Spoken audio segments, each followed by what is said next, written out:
Hey folks, in this video I present to you the GX-500, VSF's entry-level steel gravel bike, which at the time of me making this video costs 2,400 euros. According to VSF, it is designed for long days in the saddle and bike packing, which makes it so interesting for me. A quick disclaimer before we start. My camera broke, which is why I also had to film with my phone. Whilst the colors from my camera are a bit too vibrant, the ones on my phone are a bit too dull. The actual color is somewhere in between. For all of you who don't yet know the manufacturer, VSF stands for Verbund Selbstverwalteter Fahrradbetriebe, which translates to Association of Self-Managed Bicycle Companies. They originated from the Hanseatic city Bremen in 1987 and offer many models ranging from city and trekking bikes up to higher touring bikes and now also gravel bikes. They are famous for their simple black design and only use steel as their frame material. VSF belongs to Cycle Union, which is the subsidiary firm of Profete, which, after having been victim of a cyber attack in 2023, was bought up by Asian investor Dudek based in Singapore. Now back to the bike. There are things I like and dislike which I will tell you about, and you can make up your own mind. I like the idea and design of the bike, but in my opinion it has some errors and badly chosen components. I filmed the 48 and 54 cm versions. In total there are 5 different sizes: 48, 51, 54, 57 and 60, so there should be a suitable size for everyone.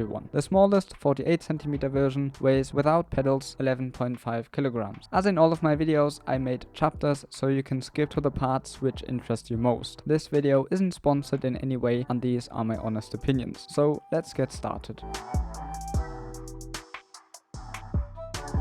The frame is made from double-butted 25 chromo 4 steel and is paired with a tapered aluminium fork. What I like about its appearance is that the fork has the same color as the frame, and for an additional 159 euros, VSF offers 14 different colors you can choose from, matte or glossy. The maximum total load, rider and luggage is 120 kilograms. The frame has a hub width of 142 mm, fits a 27.2 mm seat post and has a BSA bottom bracket shell. The cables are routed externally and are held in place on the down tube by these aluminium plates, whilst on the chainstays the cables can be attached with either plastic C-clips or zip ties. Whilst externally routed cables might not look as clean and are more prone to become damaged, they are easier to work on and keep the cost down. Frame and fork use through axles and the flat mount standard for brake calipers. The frame offers many mounting eyelets. There are 3 on each side of the fork, great for anything cages, 3 on the top and 2 on the bottom of the down tube, as well as 2 on the seat tube, great for water bottle cages or a lock, and 2 on the top tube for if you want to attach a top tube bag. There even is a hole in the seat tube in case you want to mount a dropper post, and there are eyelets for a side stand. Whilst there are mounts to attach a rear mudguard, the fork interestingly doesn't offer any. The only option I can think of are the SKS Speedrocker mudguards, which are attached via rubber bands. They are designed for up to 42 mm wide tires, but I have used them for over a year on 45 mm ones, and that is no problem. You can attach a rear rack, but be sure that the rack is big enough or it will touch the tire. Compared to my gravel bike, which has a length of 32 cm between the eyelet and the top of my tire, the GX500 has a length of 35 cm. I have found that racks such as the Light It from Rack Time with a length of 37 cm worked well even with the Speedrocker mudguards. Sadly, you can't attach the Ortlieb quick rack to it. That's because the eyelets are positioned inwards into the frame and the shape of the dropouts don't offer enough room for the clamps to be closed around the pivot bearings. The maximum tire clearance is 45 mm without mudguards, and in case you choose to add a light, you can route the cable through the frame, protecting it from getting damaged. The fact that the stereo tube and fork are tapered and that the bottom bracket is external increases the life of the bearings. What I dislike about the fork, and don't understand why VSF didn't provide, are the missing holes to be able to route the light cable through the fork, especially since the frame offers it. Now you can upgrade to a hub dynamo, but have to come up with a solution to lay the cable alongside the fork, which not only looks cheap, but can be in the way of bags or anything cages and is easily damaged. Very sad. It is actually very similar to my Stevens gravel bike. If you are interested in that, be sure to check out my video. To name a few geometry numbers, here are the most important ones. So even though I haven't ridden the GX500 extensively, as VSF suggests, it is suitable for tours. For reference, I'm going to talk about the 54cm version. The frame has a reach to stack ratio of 1.43, and paired with a rather long stem, it puts you in a very low stretched out position. The chainstay length of 440mm is on the longer side, and together with a wheelbase of 1052mm, it makes the bike feel stable. On the other hand, it makes lifting up the front wheel more difficult compared to other gravel bikes more suited for off-road use. The head tube angle is 70 degrees on the smaller and 71 degrees on the larger frames, which in my experience is very comfortable on gravel. The GX500 is equipped with a 1x12 mechanical SRAM apex. A 40-tooth chainring paired with a 11 to 44-tooth cassette gives you an overall gear range of 400%. The overall gear range is important as it gives information about the ratio between the smallest to largest gear of the drivetrain. If there is a really low granny gear, there won't be a high fast gear, which means you will spin out at lower speeds. The other way around, you won't have a good climbing gear if the drivetrain has a low overall gear ratio and a very high fast gear. The climbing gear, when using the biggest 44-tooth sprocket on the cassette, is 0.91, which with a 45mm tire is the same as 2 meters of development or 25.5 gear inches. A very low climbing gear is when the ratio is 0.7 or smaller, which is the same as 20 gear inches or less, so 25.5 is not great for steeples, and even less so when carrying luggage. The fastest gear when using the smallest 11-tooth sprocket on the cassette is 3.64, which is the same as 8.1 meters of development or 102 gear inches. The problem I have with 1x setups is that the average gear jump is rather high, in this case 13.5%. When riding, you will therefore have more difficulties finding the right gear to stick to the same cadence, which are the number of pedal strokes per minute. You can change the chainring to one with only 30/80, then you will have a better climbing gear of 0.86, which is 1.9 meters of development or 24.2 gear inches, but as I mentioned earlier, you will therefore have a worse fast gear of 97 gear inches, with which you will spin out earlier. The small overall ratio, big gear jumps and the rather big granny gear are the reason why I dislike this drivetrain. For changing gears, SRAM uses their double tap technology, which works only with one lever on the right STI. For shifting into a gear to go faster, you have to push the lever inwards until it clicks. And for shifting it into a gear to go uphill, you have to push the same lever further until it clicks the second time. Upwards, you can shift 3 gears at once. In my opinion, this technology is not intuitive and sucks. It has a SRAM bottom bracket and the crank arm length depends on the frame size.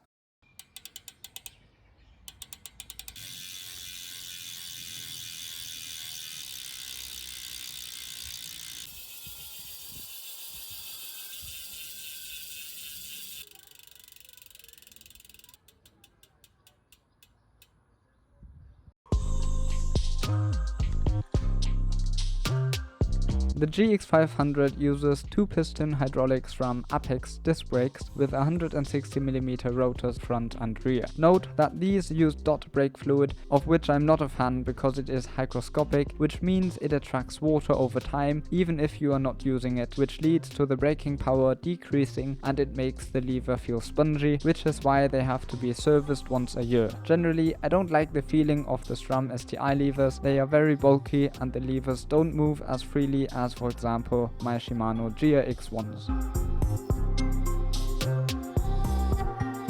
The GX500 only comes in a 700C version, which is just the French name for 28-inch. I would have liked to have seen 650B wheels, which is 27.5 on the smaller sizes. That's because on the smaller frames, the chance of the front tire touching your feet when cornering is higher and can lead to serious accidents. Mounting mudguards is also nearly impossible because they reduce the distance to your feet even further, but when bikepacking in bad weather, mudguards are always a welcomed option. Of course, on smaller frames there a shorter crank spec, in this case 170mm, but that is only 5mm shorter, and the difference in radius between 28 and 27.5 inch is 19mm, so 650B wheels would make more difference than shorter cranks. The wheels are built up with center lock disc hubs from the to me unknown manufacturer KT, 32 2mm Nero spokes and some aluminium ride DP19 rims with an internal width of 18.8mm. They paired these with some 45mm wide tubeless ready Schwalbe G1R tires. I am using these myself at the moment and they are great for being fast on light gravel. Sadly, you cannot set up these rims tubeless, which I find another major error.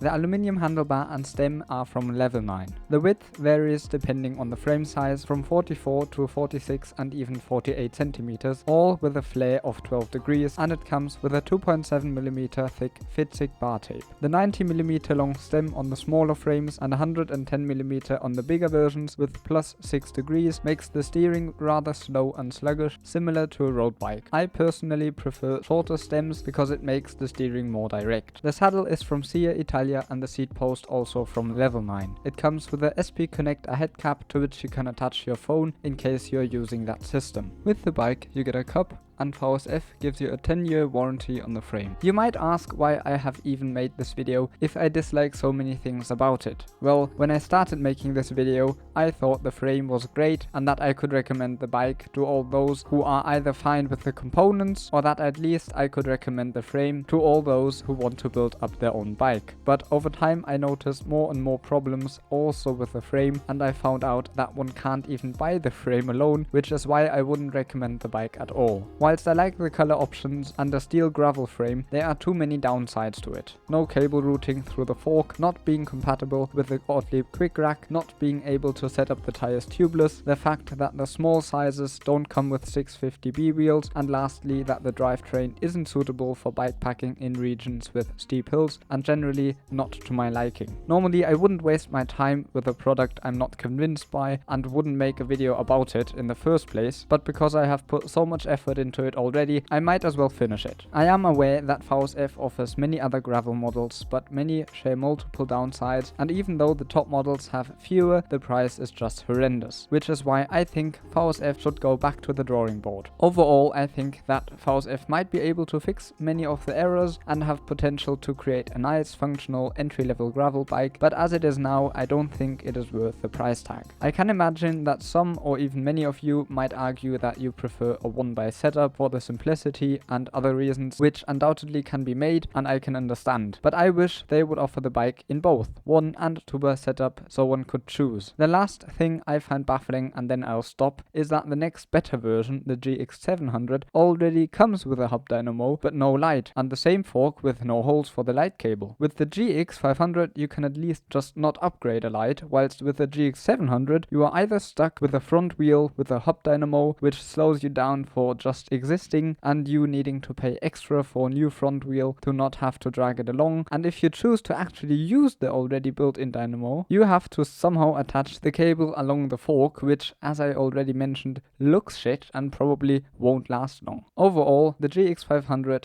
and all other gravel bikes from VSF have great potential, but the OEM builds are not very well thought through. Because I'm not convinced by the GX-500 version, I haven't planned on making any videos about the other more expensive models. They share the same geometry and approach of a 1x drivetrain, only that they have higher quality frames and components such as carbon forks, electronic shifting and better wheel sets. I hope I didn't do VSF wrong, honestly. I wrote them and asked about all the problems I see, and they told me they will come back to me in a few days. I waited patiently for over 3 weeks and I didn't get a reply. So maybe some of the things I said need more explanation, but I didn't want to wait any longer, so if there are any updates on the things I stated, I will write them down in the description. It may be that they also have a lot to do preparing for the Eurobike. I hope you liked this video. If you have, it would mean a lot to me if you'd give it a thumbs up, and if you're interested in bicycle gear and bikes in general, consider subscribing to my channel. Thanks for watching, enjoy your day with a nice ride, and see you soon. Bye!